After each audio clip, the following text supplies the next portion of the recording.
Hello guys, welcome to my vlog again, or our vlog, my life after I lost my daughter. Anyway, andito kami ngayon sa airport. We're about to depart to Utah. Okay? Okay, ito yung airplane namin, which is United Airlines. We are in Washington DC, the Ronald Reagan National Airport.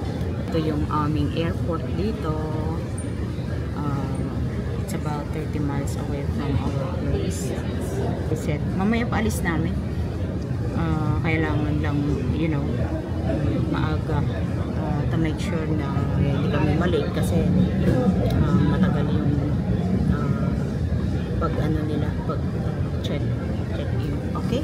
Naka-check in na kami since last night. Okay? See you there. Bye.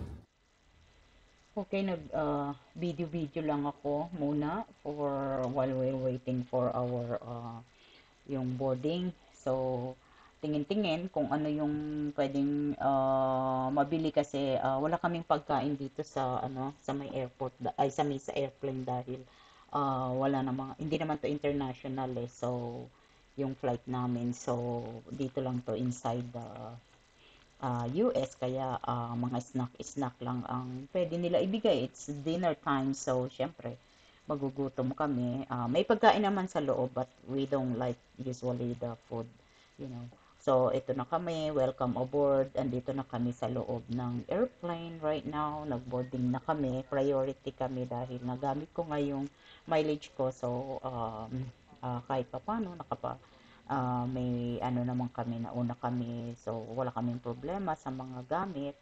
Anyway, mga lang announcement dahil nga preparation, what you gonna do for kung ready to take off. So, pinapakita ko lang to sa mga taong hindi pa nakakasakay ng eroplano, especially yung iba kong kapatid na hindi pa sila nag-fly, hindi pa sila nagkasakay ng eroplano. This is how we, experience. So, ito, ready for take off na.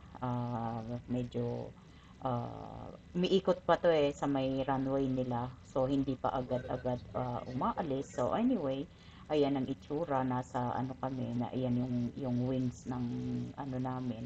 Hindi naman to 747 na jumbo jet, is like in the middle lang ito. It's not that malaking eroplano but it's not that big, So para lang dito sa mga taong hindi pa nakakasakay ng eroplano, I'm just trying to show you my experience. So ayun lang naman. So anyway, ito, ready for take off na kami. So nakaposisyon na yung ating eroplano.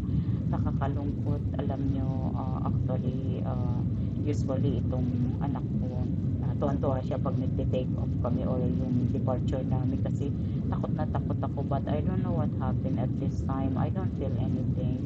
Kaya, I don't know, probably I'm getting stronger and stronger na, or maybe numb lang ako dahil sa pain na nafe-feel ko. But anyway, we're ready to take off now. Ayan na siya, lilipad na. Ayan na, tumaas na yon, basta gumanyan na yun, nakita niyo yung shadow namin, umakyat na. So, at least nakuhanan ko this time kasi hindi ko naman ginagamit yung cellphone ko. Yung sister-in-law ko yan, nag-video rin siya.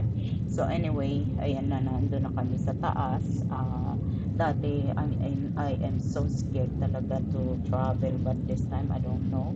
Napaka-strong ko na talaga ngayon. Dati, naninigas ang buong katawan ko. I even take some medication para hindi ako naninervyos, but this time, I don't feel anything.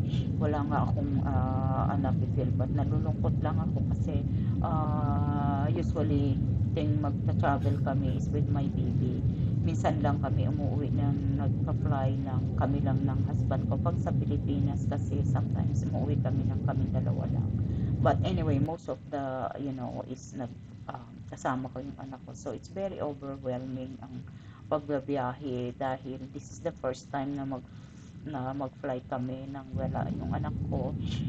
Since that thing happened, ito yung first naming travel na sa air, kaya it's very like I said, very very sad kasi I don't know how to explain. But anyway, ngayon nakikita ko na yung outside, kaya nabibideo ko na, hindi na ako natatakot, not like before, hindi ko kaya tingnan yung baba na yan. But this time, I don't care, I don't mind. Ito yung, anyway, ang first stop namin is Chicago. So, ito na, malapit na kami bumaba, punta kami ng Chicago. Doon kami, ang travel namin is almost 2 hours from Washington DC to Chicago. Uh, so ano, yan ang tagal na nag-stay kami dito. So nakikita na uli yung baba, papalababa na kami, malapit na kaming mag mag-depart dito sa sa Chicago, like I said. So anyway, like I said, kung ano-anong na-experience ko at this time, but anyway, I'm trying to be brave. Anyway, ito na, pababa na kami ng Chicago, malapit na kami. So isa-isa kong i-video ito yung travel namin from yung another stop namin. So abangan nyo lang para hindi naman kayo magsawa, unti-unti lang itong mga ginagawa ko. So I decided na mag voice over na lang para ma-explain ko ng gusto ang journey ko, sa mga nangyayari sa buhay namin everyday.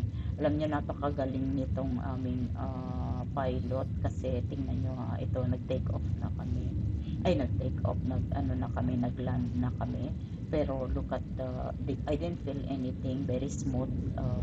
Wala kaming na-feel na anything. We didn't even notice na yung gulong namin nag-touchdown. Anyway, so please wait for my next video. At tawag dito, at marami pa akong i-edit since this vacation. So please stay tuned and wait for my next. Okay, thank you so much everyone for giving me a chance to share my experience. So please do subscribe, like, and share to everyone, and please take care of yourself. Thank you so much. We are now in Chicago. Okay, wait for my next video. God bless us all. Thank you. Bye.